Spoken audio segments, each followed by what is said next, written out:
बिस्मिल्लाहिर्रहमानिर्रहीम जी, अस्सलाम वालेकुम टू ऑल ऑफ़ यू।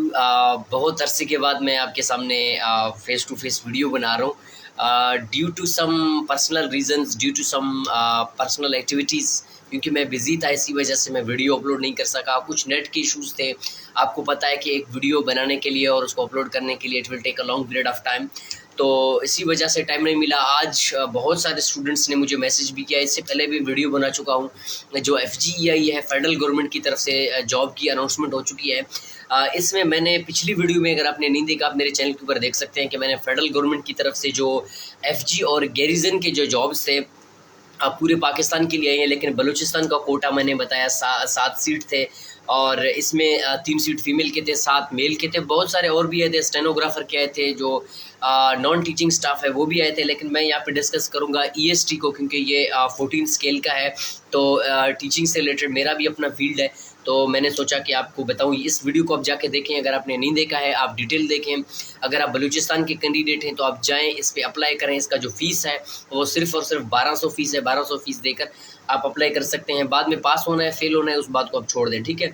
आप जाके सबसे पहले अप्लाई करें। लेकिन इस वीडियो में बेसिकली हम जो डिस्कस करने जा रहे हैं वो EST 14 स्केल का जो सिलेबस है उसको हम डिस्कस करने जा रहे हैं। इसका क्राइटेरिया क्या है, उसका वेटेज फार्मूला क्या है और कौन कौन से सब्जेक्ट से कितनी रेलेवेंसी आएगी। अगर आपने पहले फेडरल का टेस्ट दिया हुआ है तो आपको ज़ाहिरी बात है इस चीज़ का अंदाज़ा होगा कि इसका वेटेज फार्मूला क्या है और इसकी जो परसेंटेजिंग है सब्जेक्ट वाइज क्या है, कि इंग्लिश है, पेडागोजी है, मैथ है, जनरल साइंस है, पाकिस्तान स्टडीज़ है, इसमें क्या क्या आएगा, ठीक है।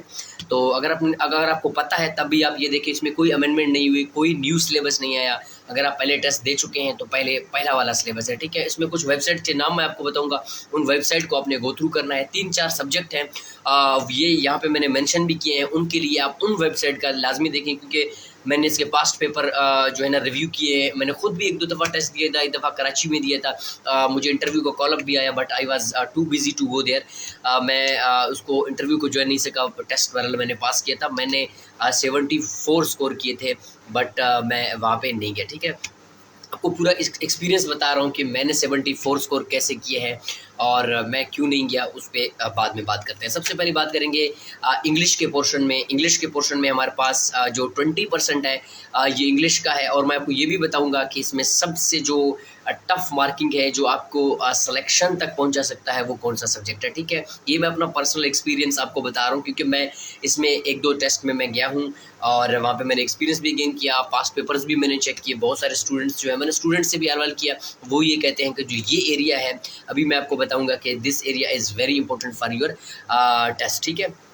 तो 20% आपका इंग्लिश का है, 20% ये ओवरऑल आपका जो पाकिस्तान स्टडीज़ है, 20 जनरल मैथ है, 20 आपके पास जनरल साइंस है और 20% पेडागोजी है। जो मैं बात कर रहा था वो बेसिकली इन 20% का है। पेडागोजी का बहुत सारे स्टूडेंट पेडागोजी को टच नहीं करते हैं। किसी को मैथ में मसला हो सकता है, किसी को पेडागोजी में मसला हो सकता है, किसी को इंग्लिश में मसला हो सकता है। जो मैं आपको बता रहा हूँ, अगर आप उस चीज़ को फॉलो अप करें, आप एक काम करें, आप जर्नल इंग्लिश, अगर आपकी इंग्लिश थोड़ी बहुत सही है तो एक वेबसाइट मैं आपको बताऊंगा, पाक MCQs, ठीक है। अगर आपने नहीं सुना है तो उसको आप देखें, pakmcqs.pk।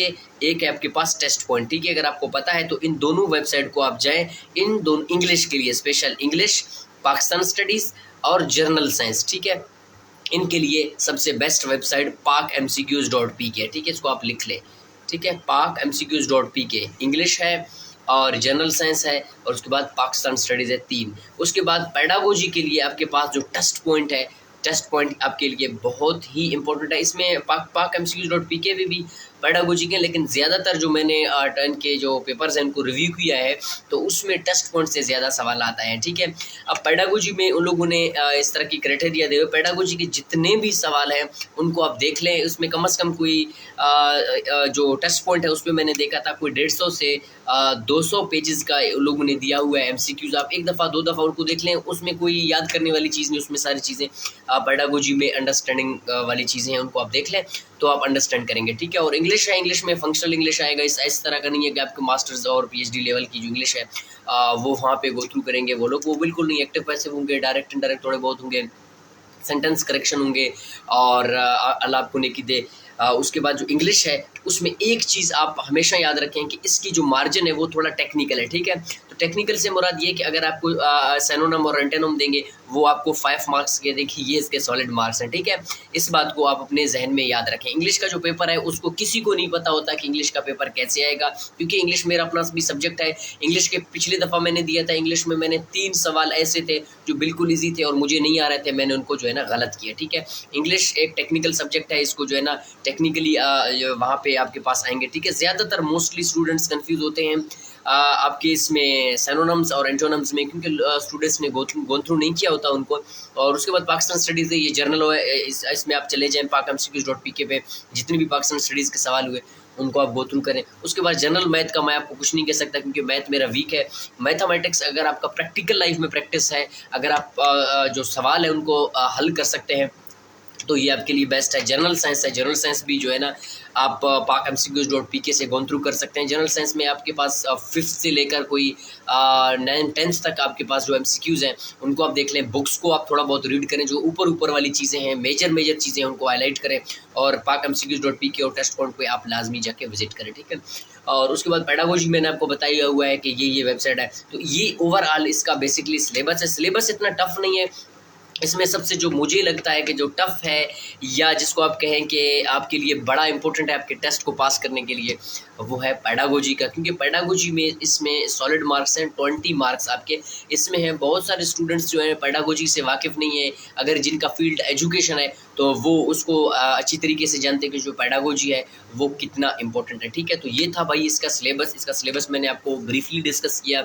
इस वीडियो के बाद मैं आपको बताऊंगा कि आप इस पर अप्लाई कैसे कर सकते हैं। अभी तक इसका डेट है, इसका जो लास्ट डेट है उसको भी आप लिख लें, 23 सितंबर 2025 इसका लास्ट डेट है।